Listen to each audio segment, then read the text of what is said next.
Today on Monkey Life. Mike has his hands full when he collects the park's newest addition. See? Ow, that's my nose. Rescued squirrel monkey Fidget settles into his new home with the ladies. And Sally's group have fun with a feast of fabric. It's a bit chilly this morning, so let's keep the poor little chaps warm when they come out, eh?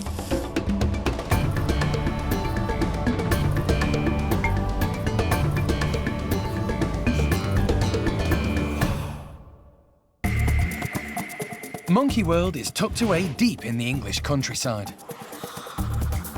Based in Dorset, it's the world's largest sanctuary for apes and monkeys. Most of the primates here have been rescued or rehomed. But the park does breed a few species which are endangered, including golden-cheeked gibbons. One family in particular is a real success story. I'm just putting the breakfast out for Peanut and Pungyo and the two kids. This is Pungyo's spot, he likes this bit.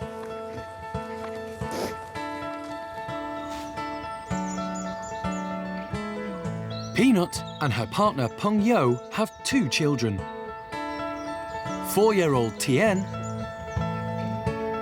and 1-year-old Tianang.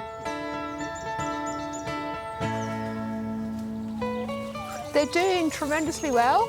Tien's proven to be a fantastic brother for little Tianang, his little sister. She's now 16 months and she's going through what we call a first coat colour change. So she's looking a bit scruffy. Golden-cheeked gibbons are born blonde, but start to change colour when they're almost a year old. Tianang is in the middle of her colour change. They go from that blonde into the black form, completely black, with the golden cheeks, so both sexes actually are like a fully grown male. But unlike Tien, she will turn blonde again when she reaches sexual maturity at about 5 years old and look just like her mum, Peanut. There are currently 10 golden-cheeked gibbons at the park, but today, Mike, a member of the primate care staff, is on his way across the channel to collect another gibbon who's in need of a new home. A few days ago, Monkey World got a call from a zoo in France asking for their help. One of their elderly gibbons had given birth but died soon afterwards. The baby gibbon needs to be hand-reared, but they don't have the experience or the time to do it. We know the name of the baby is Mikado. I understand it's probably about 6-7 weeks old at this point now. I think it was about 3 weeks when the mother died. With each baby, it's a lottery, you know, they're so very, very delicate. And like human children, they can pick up a cold and become very seriously ill very, very quickly. So certainly not undertaking this lightly. Mike is no stranger to hand-rearing primates. During his time at Monkey World, he's looked after some of the park's most famous faces. Among them, several orangutans, including Gordon. Gordon was born at the park, but his mum, Amy, rejected him. Xiao Ning was another orangutan who was cared for by Mike. Her mother, Roro, didn't feed her when she was born. And the same happened to her sister, Dinda, who also had to rely on Mike. There you go, little boy. Mike has helped to hand-rear several woolly monkeys too, including Diego, whose mum, Kuna, wouldn't let him suckle. But looking after a golden-cheeked gibbon will be a first for Mike. It'd be nice to know a few little noises in your golden cheeks so we can have little chats together and to make it feel at home. At Monkey World, another new arrival is getting a taste of life at the park.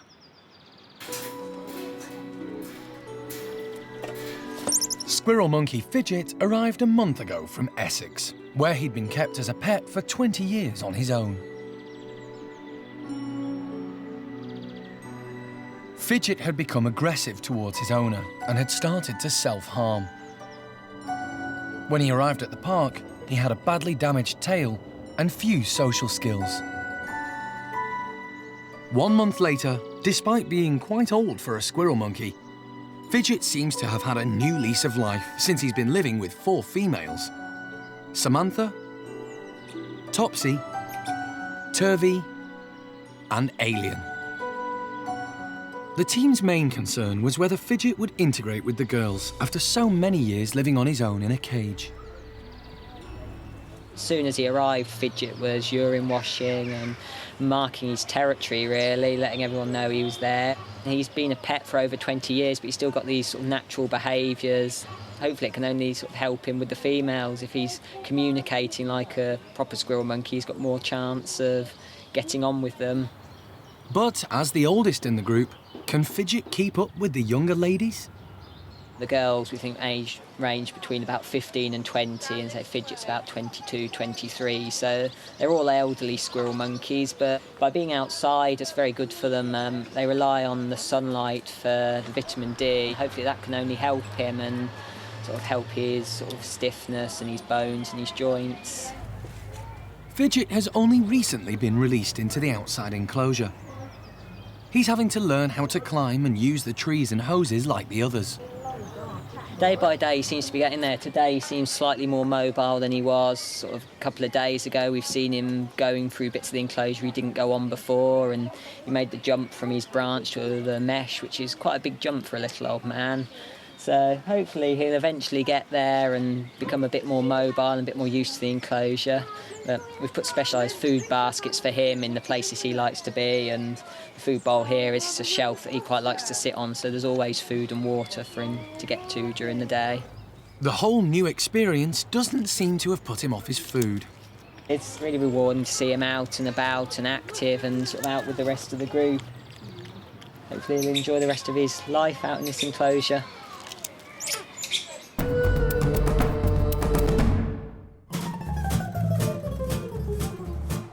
Mike has arrived in France and is on his way to collect a golden-cheeked gibbon called Mikado. Zoo de Douai is based in the Loire Valley, 17 kilometres west of Saumur. The zoo has asked for Monkey World's help in looking after baby Mikado because his mum has died.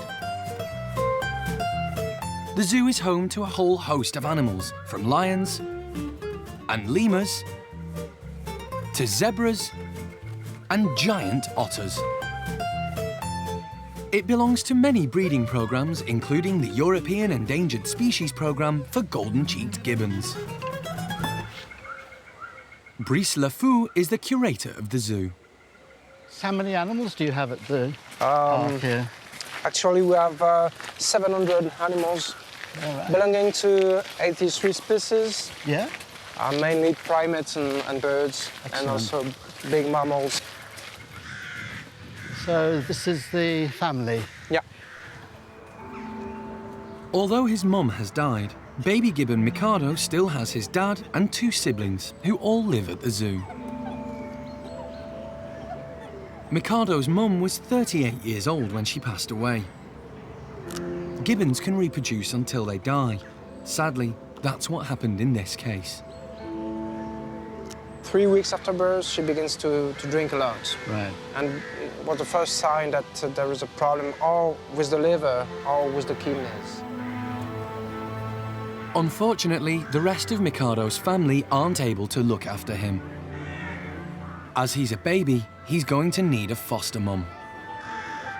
What we're hoping to do with little Mikado is get him into one of our females down there called Alex. Yeah. She's a very nice little girl. She's on her own. We've already moved all the gibbons along, so we have a bedroom next door to Alex so that we can start introductions and they can see each other through the wire and get to know each other. But until Mikado is old enough to join Alex, Mike is going to have to stand in as a surrogate. Time to meet his new charge. Hello, little one. Hi.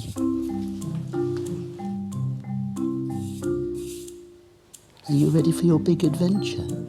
For the next 6 months, Mike is going to have his hands full. Hi. Mike and Mikado will live in their own specially adapted house at Monkey World. He isn't leaving anything to chance. Ah! Premature baby, human baby. Terrible. With the woolly monkeys, Yes. we have to cut a little hole for the tail. Ah! But no problem with this No, one, yes. no tail. Shall I take him? Yes. See if he'll stay with me. Good boy.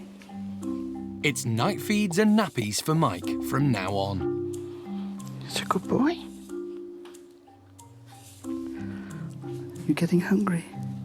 It's okay. Looking after a baby primate is a full-time job.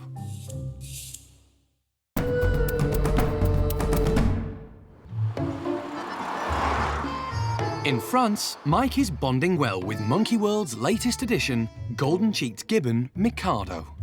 One of the advantages of the sort of smaller primates is that they mature a lot quicker than your great apes do. You know, a great ape baby of 18 months old is still very much a baby and still very close to mum, whereas these little guys probably start, swinging through the trees and develop a lot quicker. So you, like with the woolly monkeys, 6 months and they're pretty much independent. The most important thing with him is that he's entertained all the time, given new experiences. Mine's a Gibbon life for the next few months. Eh?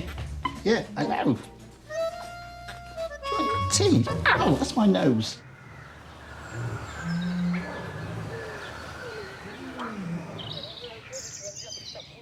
Sylvie has been looking after Mikado since his mum died. Look. She wants to make sure Mike is happy with Mikado's feeding routine before they leave.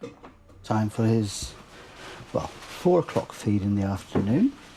Don't go to sleep. Hurry up, Sylvie. Nice big... and... Goodness me, I have been feeding you. Oh, gently, gently, gently. Like a human baby, Mikado will need regular feeds throughout the day and night. Go on. No chewing, sucking.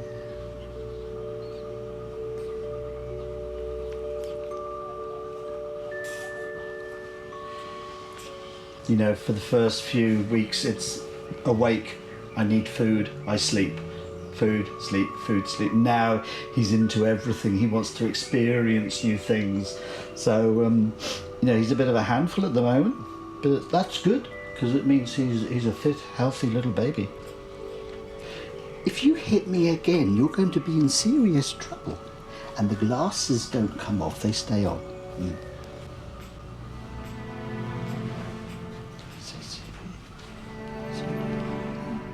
It's going to be a wrench for Sylvie as she's built up a strong bond with Mikado. Bye. Bye-bye. You've done a brilliant job. I know that he is in the good head.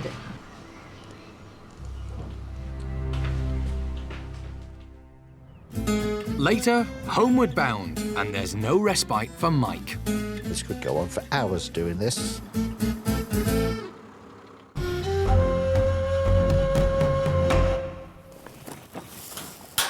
At the park's Chimp Nursery, Jeremy seems to have his hands full with the laundry. It is a bit chilly this morning, so let's keep the poor little chaps warm when they come out, eh? We can make nice beds, try and get a fair share. Not that usually works for chimpanzees. It'll be interesting to see what the chimps make of their fabrics. It's a multi-tool. A blanket is. You can do all sorts of stuff with it. You can keep warm with it, you can play with it, you can live in it. They, of course, have their own ideas, as one-armed Lulu demonstrates. Youngest female Ash plays peekaboo. All set with a towel, 7-year-old Brian is working out his next move. Rodders, the youngest male, is being a little picky.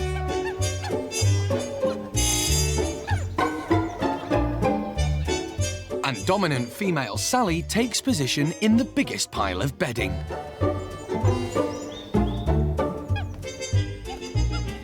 Lulu is still throwing things around. Brian makes himself big and scary. But he should know that among chimps, if you like something, you hang on to it.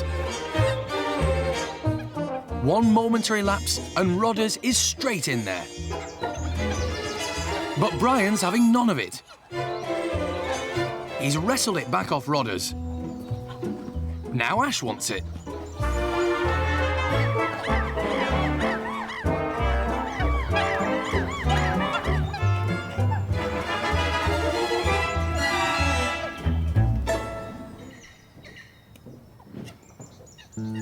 And after all that running around, it's time for a spot of lunch. In the wild, chimps learn everything they need to know about group etiquette by playing with the other youngsters and adults. So it's only natural when Rodders wants to go out and play again. He'd like Brian to play with him.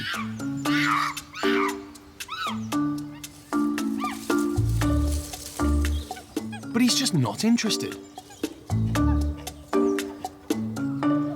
What about Lulu?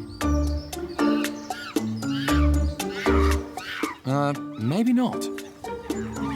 But Rodders knows that Sally's always up for a game. He's her favourite. Young female Ash wants to join in the fun too. But Sally's not having it.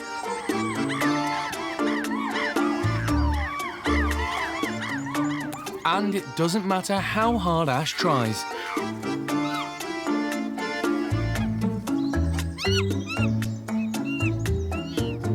Sally only has eyes for young Rodders. Ash has learnt the hard way. Three's a crowd.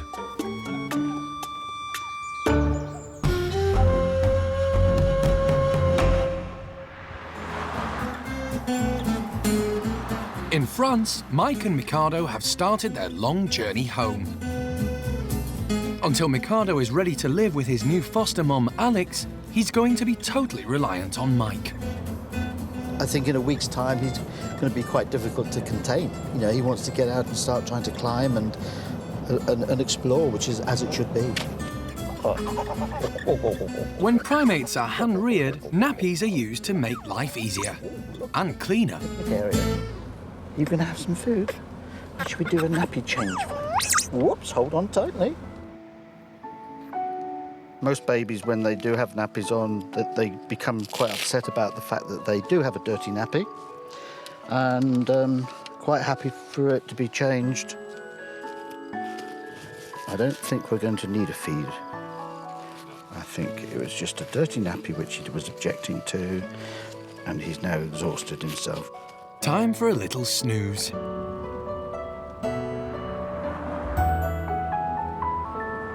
But not for long. Mikado isn't properly on solids yet, so milk is very important. He fell asleep, got overexcited, everything was too much, went to sleep, woke up, and then suddenly decided that he was hungry. Good boy. Sorry, just hang on. I think you've finished, haven't you?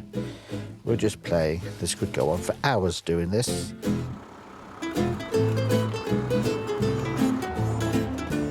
After a 5-hour car journey, it's finally time to board the ferry. Here we are, little one. But there's no rest from the baby's routine. And he's been pretty clockwork, actually. Every 3 hours. And each feed today has been a big one. So, you know, that's the first thing they go off if they're upset and worried by anything is, you know, I don't want to feed. And he just was taking it all in his stride. Hopefully he might go to sleep. And I can have a bit of me time. However, Mikado's got other ideas. Go steady. Just take it steady. Oh, with a bit of luck. You. That's a good boy.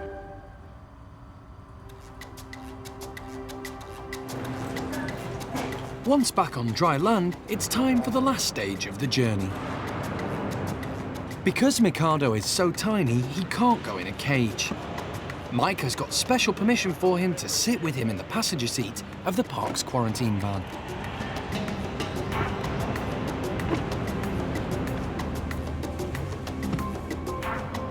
It's been a long day for the tiny Gibbon.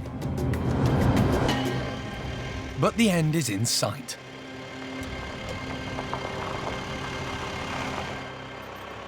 I suppose even before I get to make a cup of coffee, you will want a bottle, won't you? Oh, dear. Here we go. Mikado will live here in quarantine with Mike for the next 6 months. Wow, look at this. What do you reckon? Huh? We're back here at Monkey World. It's about midnight, gone midnight now. And as you can see, he's just about waking up. So I'm pretty sure that we're going to have another feed before we eventually, both of us, go to bed. After a long, tiring 13-hour journey, baby Mikado has already made quite an impression on Mike. I still cannot believe how well and how happy he's been all day long. He's just been phenomenal. Here we go. Next time on Monkey Life, Mikado gets the hang of his new home. You're almost like a proper Gibbon now, aren't you? And it's handbags at dawn in the nursery when O'Sheen meets head honcho Arme. Arme, no. This is Arme's patch and she's going to defend it, and that's, you know, that's quite right and proper.